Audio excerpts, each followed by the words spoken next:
Evening, everyone. It's Shamila Ramjawan coming to you from the Red Corner Chat this evening. And I'm going to be speaking to Wayne Marshall, who is in Swellendam, Western Cape, South Africa. Wayne is with CAP, Community Action Partnership, and he is in charge of advocacy and administration. Hello, Wayne. Hi, Shamila. How are you doing? Good, thank you. And yourself? I'm good. After such a long time, we finally doing this. I know, we've had technical difficulties the last time, and now at least we're chatting. I actually thought we're not going to do this tonight, as when you said you can't connect again, but we're here now, so let's just chat. Yeah, no problem. And thanks for the platform, and thanks for having me on the Red Corner. It's only a pleasure. Wow, Wayne, it's been a year since I've seen you, right? Yes, I knew last 2 years ago, I think 2 years or a year ago this time, you guys were in Swellendam. It was actually a year ago. Yes, exactly this time, you guys were in Swellendam, trying to make a difference in the lives of the, I could say the difference in the community of Swellendam. It just shows how time flies. Yes. Time really does fly, and we're so excited about it. It's going to be soon on Mzansi and Netflix, and we're looking forward to that. But let's get into you for today. Who is Wayne Marshall? Wayne Marshall is a 44-year-old man, differently able person, married for the last 20 years.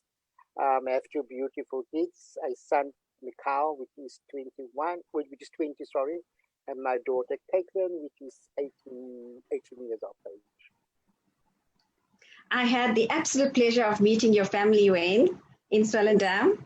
And, Swellendam is such a beautiful part of South Africa that I think everybody should actually make a trip down there and just get down there to relax and just have a bit of a break. Yes, it is, especially me coming from Cape Town. I am a Cape Townian, born and bred. We've been living here for the last 7 years now. So it's true what you say. Swellendam is quite a beautiful, beautiful place. So if anybody, wherever they are, get the chance to come to South Africa or come to the Western Cape, maybe they should come to the place Swellendam as well and see how beautiful and what Swellendam has to offer. So tell me a bit about your move. How did you end up in Swellendam? My wife is here around from this place. I'm a Cape Townian. It's quite weird how my life took a turn, ending up here in Swellendam. I've been working in Cape Town for all these years, never been home. So I'm always a busy bee. So and my wife came to me one day and she said, would you be prepared to move to Swellendam? My first reaction was, hell no, I don't think so, because of, you don't know what to expect, the unexpected. So that I'm used to the comfort of the city life, and asking to somebody at that age, like 30s, to leave everything, leave the comfort and come to a rural town, I don't think so. So, yeah. But at the end of the day, I am not, I'm happy here now. I'm quite happy for the work that I'm doing here, because I'm thinking if I should have lived in Cape Town, I would have not achieved what I have achieved my life thus far. That's amazing. Well done. So you obviously don't have any regrets. No, I don't. Oh, that's good. And your kids, are they enjoying schooling in Swellendam? Yes, they are. It was a big adjustment, especially Swellendam being an Afrikaans place, and we are English speaking. So it's quite so the adjustment from Afrikaans to English, it was a big paradigm shift. But I mean, they're coping. They're still getting there, but we're coping. They are English speaking better Afrikaans than I am. So when you got to Swellendam, did you go straight into CAP? No. For the first couple of months, I just drove around to see what Swellendam is all about, to get familiar with the place here. And then at the end of the day, how I ended up at CAP is somebody told me about CAP, where they help people with getting a job and things, because I don't want to stay at home. And I went to CAP, and I had an interview and things like that. And they asked me, are you prepared to take on those? What CAPS does is we have little projects which we do in the community. So we have little projects we do where we focus on the youth and the unemployed. We focus on the school dropouts, and in one of the programs which I'm in here tomorrow, we have three disabled projects, if I may call it. We have a special care, we have our younger kids, our toddlers. Then we have our daycare, which are kids which are not academically inclined, but they can't work yet. So they will go to our daycare center. Then we have the protective workshop, that is where I currently am. I have older person with disabilities, where we teach them a skill at the end of the day. So that means the skill which we teach them, they must be able to empower themselves in the outside, so-called able-bodied world outside. So talking about differently abled, disabled, you have an impairment. Do you maybe want to just talk about that a little bit? No problem. I have polio. I'm a polio survivor. So basically, I had polio since the age of 2-3 months old when I was young. So basically, that is what I've been walking with crutches and stuff. But obviously, as you grow older, polio, your muscles become weaker and your bones become a bit more fragile. So, and I had quite a few breaks already in my body of my bones. So my muscles are weak. So now I'm wheelchair bound, but I can still use my legs. I still move myself from my wheelchair to my bed or to the toilet or to getting to the shower and things like that. So yeah. And your wheelchair, is that motorized? Yes, my wheelchair is it is motorized. So basically, it gets me where I need to be. So, but I'm a very independent person. I don't, if I can do things on myself, I like doing it myself before I will ask you now. And that is the problem I have. My wife says sometimes I'm stubborn. It's not stubborn. It's just sometimes if I say able body, I mean people that does not have a challenge. They see people that has disability as people that believe in they must have handouts, and society always labeled us as shame and they can't do things themselves. And I'm not that type of person. And that is one of the things what I'm trying to change in Swellendam at the end of the day is see the person, do not see the disability, see the ability. Because I believe in if you see Wayne, you must see Wayne and not Wayne the wheelchair. So that is one of the things that I'm really pushing and forwarding to try to make society see that we, at the end of the day, we all have impairment. We all have impairment. Some you can see, some you just can't see. And I don't see myself as a disabled person. The new term I'm using now is I have limitations at the end of the day. Because society has labeled us as disabled. It's not we that want to be labeled as disabled. Society has given us the label of being disabled. I usually go around when I go do my talks, I usually use the term of if you put a charger, a cell phone charger, into your cell phone, then you need to connect that cell phone charger to the plug. So in other words, if you do not switch on the plug, then the plug is not working, so it's disabled. It's not doing function that it should be. But we are not disabled. We are still there. We just can't do certain things. So I don't see myself as an able person. I just see myself as a person with that has a limitation of doing some things which you cannot do. So yeah. Definitely a limitation. I would not say that you're disabled. But talking about the school that you manage, where the kids are differently abled, what is a normal day at that school? A normal day at the school, it's never a normal day. It's always a challenge, but it's always an interesting challenge. It's always an exciting challenge. So you don't see it as it's different. It's never the same. It's always something different and always something that inspires you at the end of the day. So I know you actually need lots of stuff for the care center. do you maybe want to tell everybody, what exactly you need in terms of funding, in terms of resources? Because I know there was an outcry for socks, a simple thing like socks, where the students or the learners or the differently able to actually use that for the artwork and stuff. And I've seen some of the amazing pieces of art. So do you maybe want to just put it out there, and you never know who can actually come on board and assist you? Okay. I think currently we're sitting now with the main problem of just a building for them to be, because currently we are in a building, but it's not inclusive for what we would like them to do at the end of the day, or like we would teach at the end of the day for them. So currently for us would just be a space, a healthy environment, playful space. And obviously the video like beads, playing dough, crayons, coloring books, things like that, which we try to not things which they can use. But I think our main problem for currently now is just a building.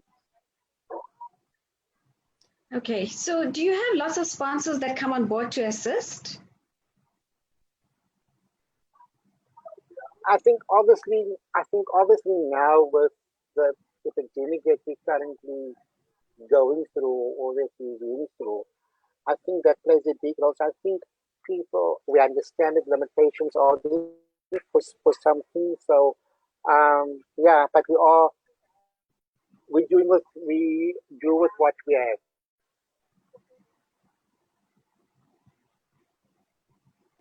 Are you there, Wayne? Yes, I'm here. Yes, I'm here. Amper klaar. We're almost done. Hi, I'm here. Wayne? Okay, I'm here. Yes. Okay, perfect. Just talking about COVID-19, how did it actually affect you? I think obviously that month of not being able to work. And I think the month of not being able to do what I do, making a difference, of being restricted, of staying at home.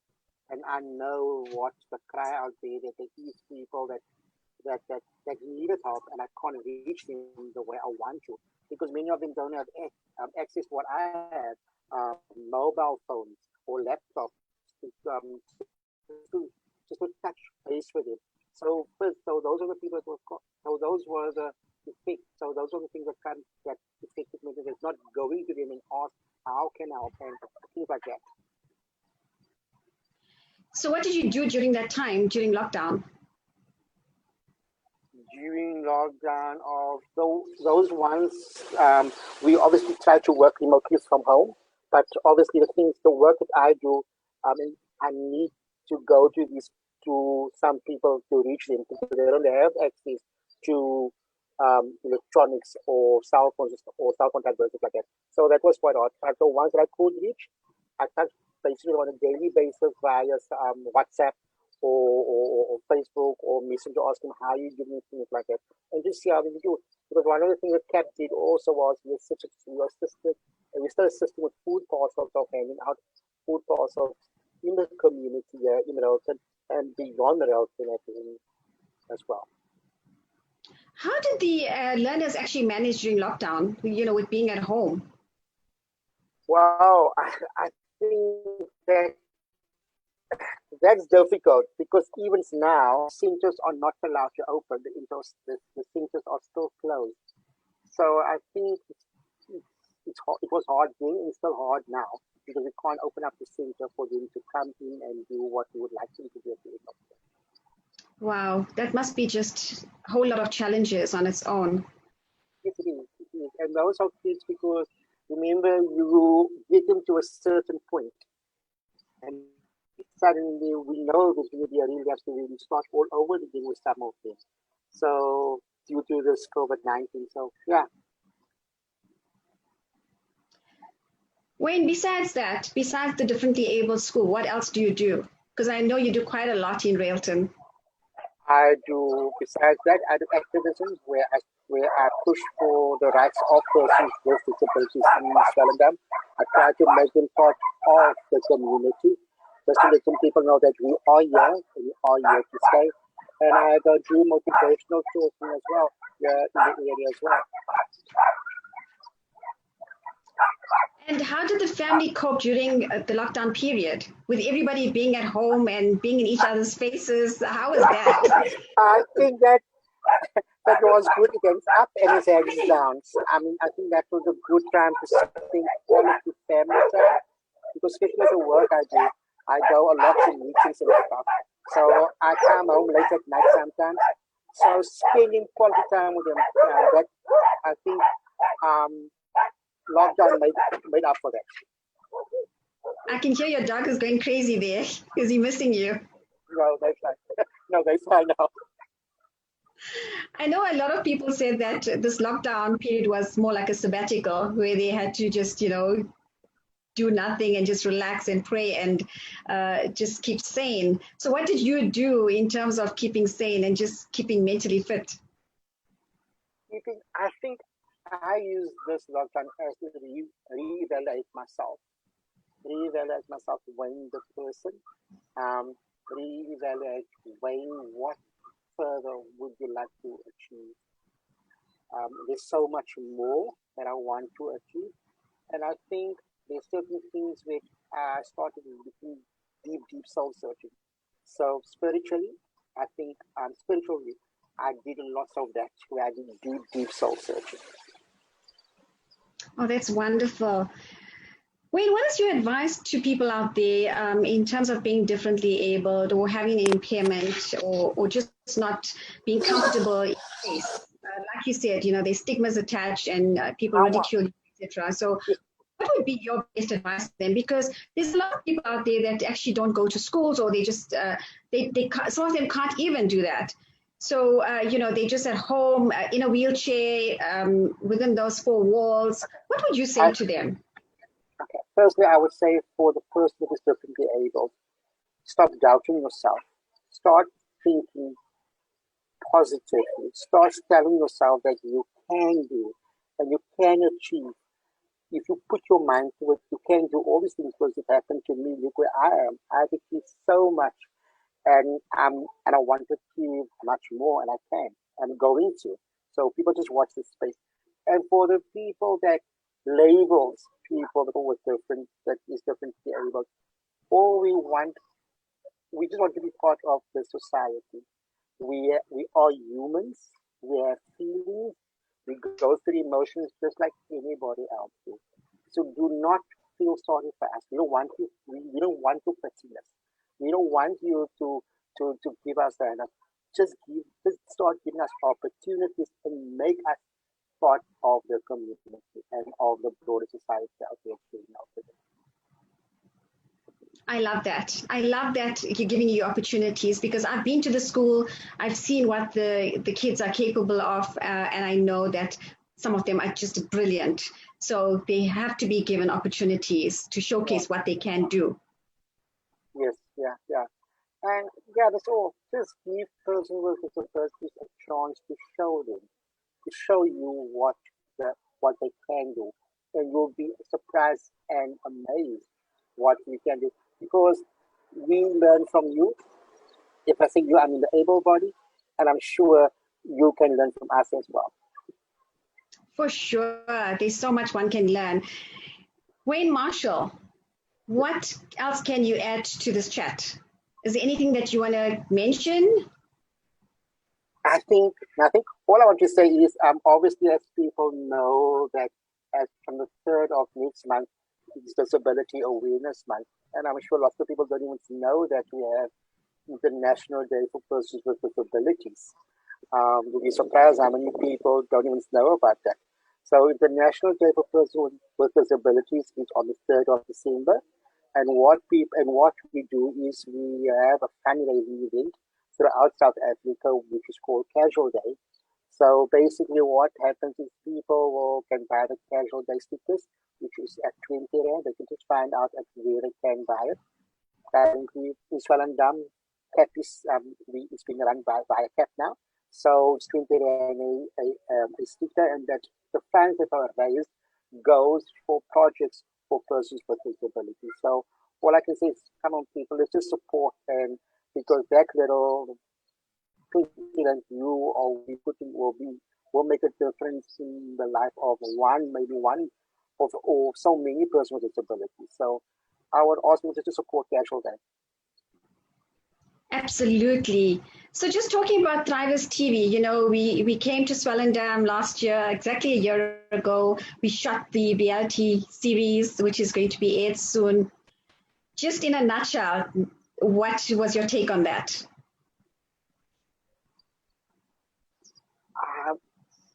You know, you still, I think you still feel the energy that you guys live here, and I think you guys made a difference in so many lives of people, for the people here in Swellendam.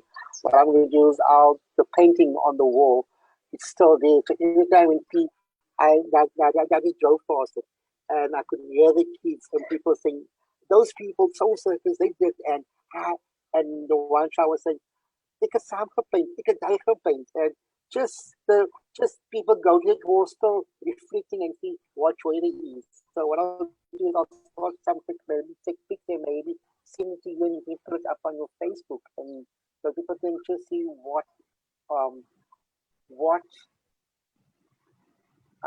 footsteps you guys have to do.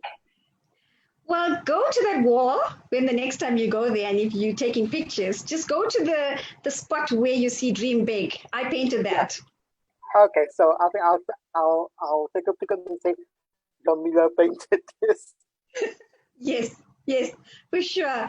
So Wayne, how can one get hold of you? So, you know, there might be people watching and they want to help you in terms of funding. How can they get hold of you?